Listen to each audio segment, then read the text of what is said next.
La actividad de compras es una de las más complejas que puede haber dentro de una empresa, sobre todo cuando esa actividad de compras queda centralizada y la variedad de aquello que se tiene que comprar es suficientemente amplia. Esto acaba derivando en que en algunas situaciones hay unos debates bastante importantes, tanto acerca del perfil que debiera tener el personal que se dedica a las compras, como también la dificultad que pueda tener andar comprando cosas o contratando servicios que realmente no son de tu especialidad. ¿Qué ocurre cuando esto se sale del ámbito habitual? Y claro, pues acabas teniendo que estudiar algo que a lo mejor no es lo que tú estás acostumbrado o acostumbrada a hacer. Bienvenidos a un nuevo episodio de este podcast Entre lápices y pantallas, en el que hablamos de todo aquello relativo a los lugares de trabajo y los modos de trabajar. Soy Eduardo Lazola, ya me conoces, soy consultor de espacio, Facility Manager. Y vamos a hablar hoy de este asunto de los departamentos de compras y de la propia acción de compras en sí, cuando se tiene que trabajar en algo que no es lo que habitualmente se está haciendo. Muchas veces la actividad de compras se centraliza en un departamento que se dedica a aquello que es específicamente la actividad que se está realizando. Lo que ocurre es que la actividad puede ser muy compleja y en algunas ocasiones incluso se pueden mezclar ese tipo de compras con otras que se refieren más al funcionamiento interno de la oficina. Hay situaciones en las que el funcionamiento interno de la oficina se separa y para ello las compras las realiza directamente las personas que se encargan del office management. Sin embargo, a veces no es así y también se meten en departamentos de compras. Claro, si pensamos en departamentos de compras que sean muy grandes, que sean muy variados, que tengan mucho personal, claro, aquí es relativamente sencillo entender que si hay varias personas que se dedican a la gestión de compras, haya especialistas en cada una de las áreas de aquello que vayan a tener que comprar o contratar. Pero ¿cuántas veces esto es posible? No en tantas ocasiones, o por lo menos sí que podemos pensar, o sabemos, que en muchísimas ocasiones son las mismas personas las que se tienen que encargar de la compra y la contratación de una amplia variedad tanto de servicios como de productos. ¿Dónde vienen normalmente los mayores problemas? Los mayores problemas suelen venir cuando hay una contratación excepcional, cuando te encuentras con que tienes que hacer algo, contratar algo, gestionar algo que no es tu actividad habitual, pero que sin embargo la empresa entiende que eres la persona más cercana a ese producto o a ese servicio que vayas a contratar. En algunas ocasiones incluso te puedes encontrar, que es cuando digamos más dramático se entiende, esta actividad inusual, esta cosa puntual que vas a tener que contratar, puede tener una valoración económica muy superior a la que habitualmente estás manejando. No siempre es así, en algunas ocasiones ocurre, en otras ocasiones desde luego que no. Pero nos vamos a poner en el ejemplo, para que entendáis de lo que estamos hablando así fácilmente, de cuando aparece una obra o aparece una mudanza. Y esa obra o esa mudanza la tiene que contratar o la tiene que gestionar una persona que normalmente el presupuesto que maneja es mucho más reducido. Como esa contratación especial o puntual no se entiende como parte integral de su trabajo, se le suele prestar una atención reducida sobre todo al principio.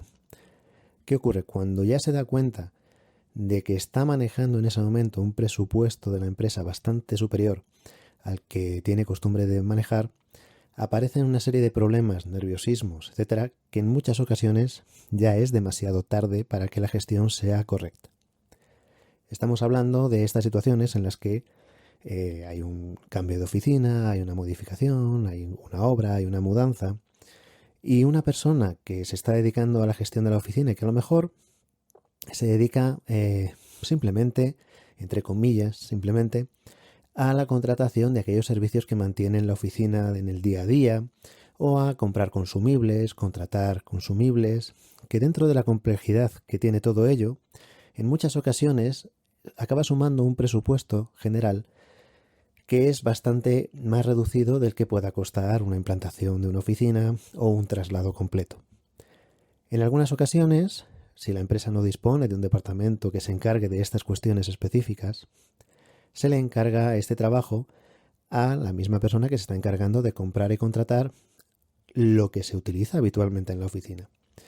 Si no tiene esa formación habitual para poder hacerlo, se puede encontrar con que esa contratación sea deficiente y pueda conllevar para su propio puesto de trabajo circunstancias que no son las que desearía. Y además con esta idea que va a tener siempre en la cabeza de que y todo esto me ha caído a mí, sin que fuera mi trabajo, a mí no me contrataron para esto, etcétera, etcétera. En otras ocasiones hablamos directamente de lo que ocurre dentro del departamento de compras cuando se tiene que hacer una contratación de lo que sea que a lo mejor no es la habitual. Sea por el motivo que sea, bien porque haya aparecido una circunstancia nueva o bien porque haya una intención de cambiar la manera de contratar. Y esto suele ocurrir mucho cuando los departamentos de compras o las empresas les piden a los departamentos de compras que empiecen a desmenuzar más de lo que habitualmente hacen. ¿A qué me refiero? Hay muchas cosas que se pueden comprar o contratar, digamos, por paquetes o por kits completos. Y esto normalmente es más cómodo, pero en muchas ocasiones también tiene un coste más alto que analizarlo y dividirlo en partes para contratarlo por separado. Claro, ¿qué ocurre? Para dividir algo y contratarlo por separado hay que conocerlo suficientemente bien y hay que tener un análisis de todo aquello que va a formar parte de esa compra. En ocasiones, lo que acaba ocurriendo es que al dividir las parcelas de compra que se tienen que hacer, en vez de hacer un pedido salen 5, pero a lo mejor hay elementos que se han quedado sin incluir dentro de ninguno. Hay ejemplos muy claros.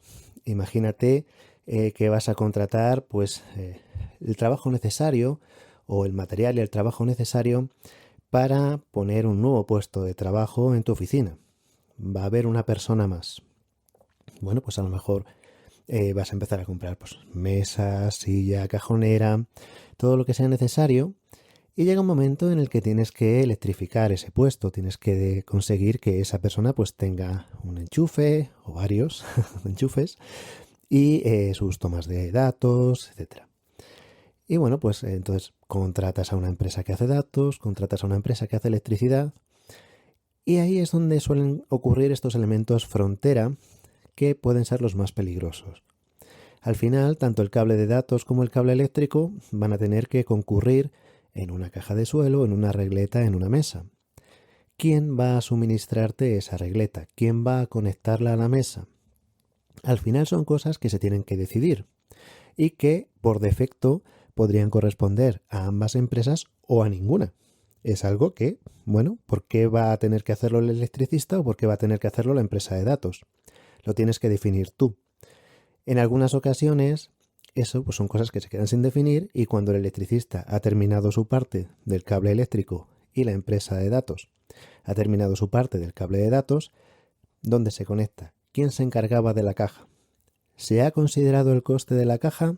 O a lo mejor resulta que en tus cuentas te salía más económico dividir el trabajo porque te habías dejado cosas por el camino. Esto es muy habitual, no es ninguna cuestión extraña.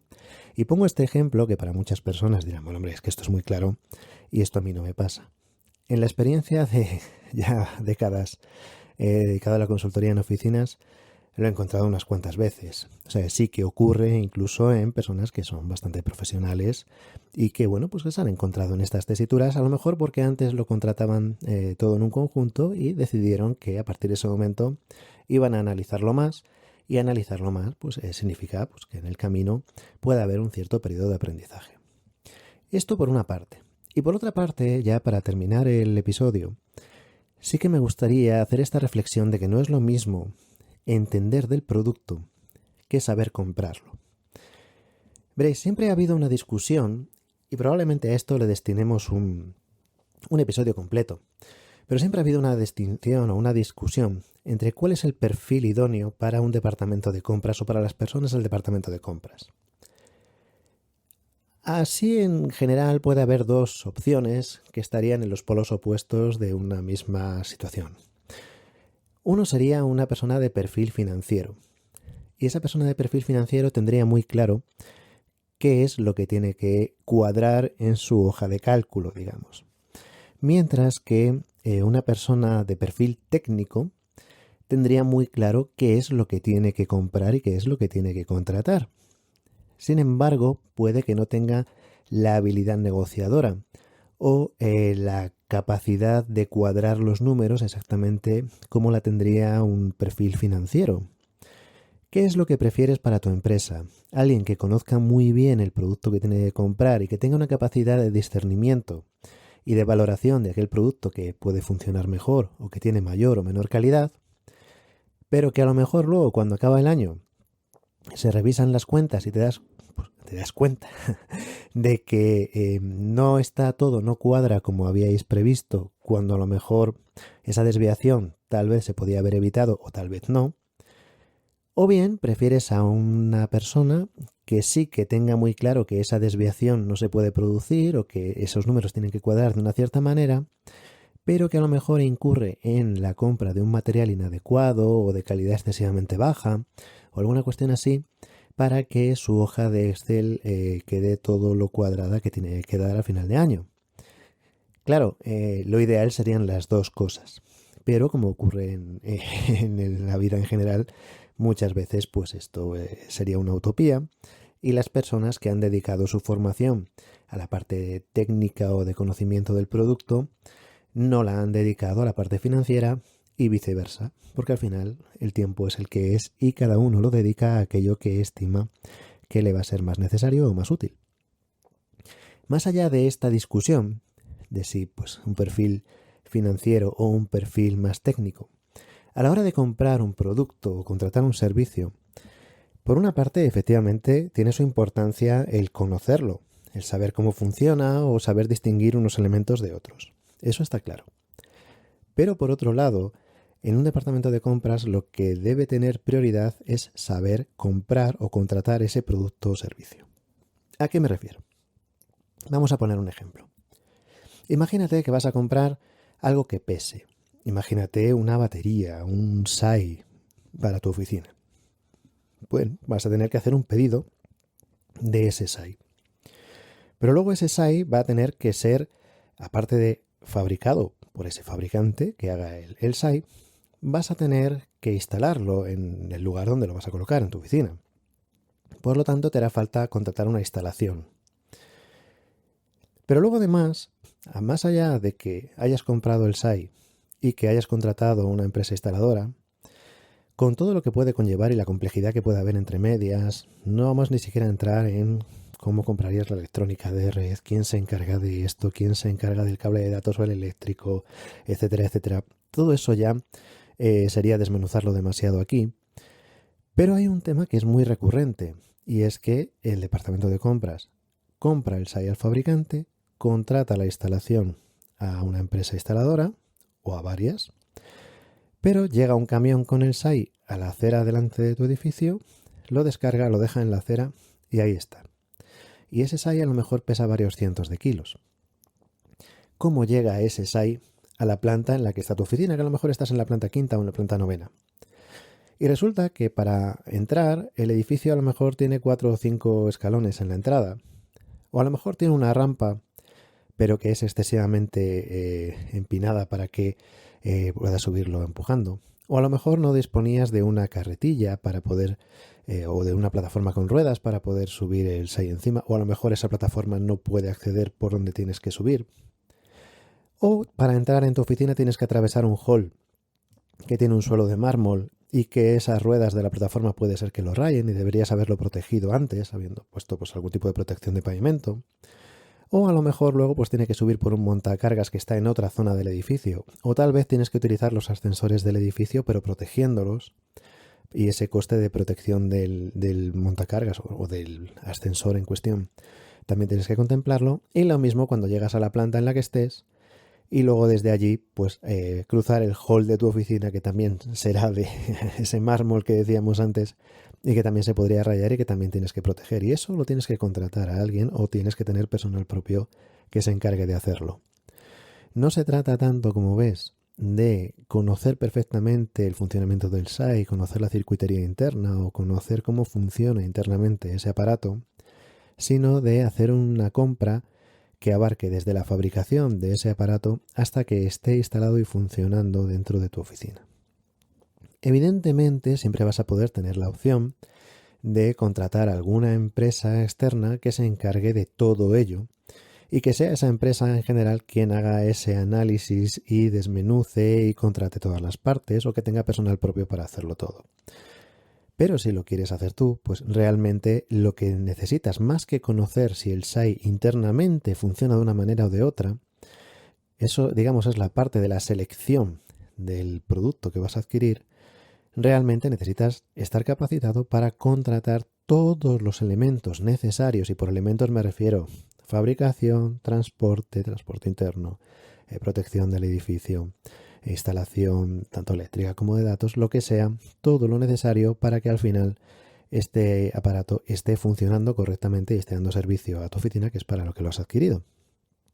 En esto es lo que quería hacer la distinción entre conocer el aparato en sí o saber comprar un aparato en sí. Las personas que se dedican a compras relativamente complejas o variadas dentro de su actividad acaban desarrollando una especie de sexto sentido o algún tipo de dinámica por la cual sean capaces de adquirir el conocimiento necesario, mínimo aunque sea, para poder hacer una compra que no sea desastrosa en cualquier elemento que vayan a utilizar. Y entonces, cuando aparecen estos elementos que se podrían entender como particulares o extraños o puntuales dentro de su actividad, rápidamente son capaces de echar un ojo, brujulear, preguntar, etcétera, y tener una cierta idea de cómo funciona el asunto. Evidentemente siempre va a ser más difícil que cuando se trata de algo que sea su actividad habitual. Aunque hay actividades que hablar de habitual es un porcentaje muy pequeño.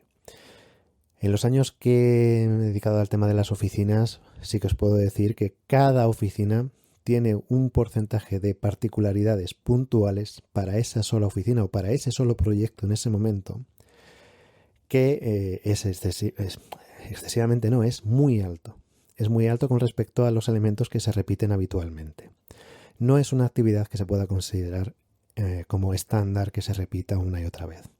Igualmente hay otras actividades en las que el nivel de investigación que se tiene que hacer es muy constante, y por eso las personas que se dedican a las compras dentro de esos departamentos, dentro de esas actividades, sí que acaban desarrollando esta habilidad de, digamos, conocer lo suficiente como para abordar un procedimiento de compra que sea suficientemente bueno, o lo menos malo posible o lo mejor posible en cada una de las situaciones, mientras que una persona que no se dedica habitualmente a ello podría quedarse excesivamente en fuera de juego ante una situación así, digamos, puntual.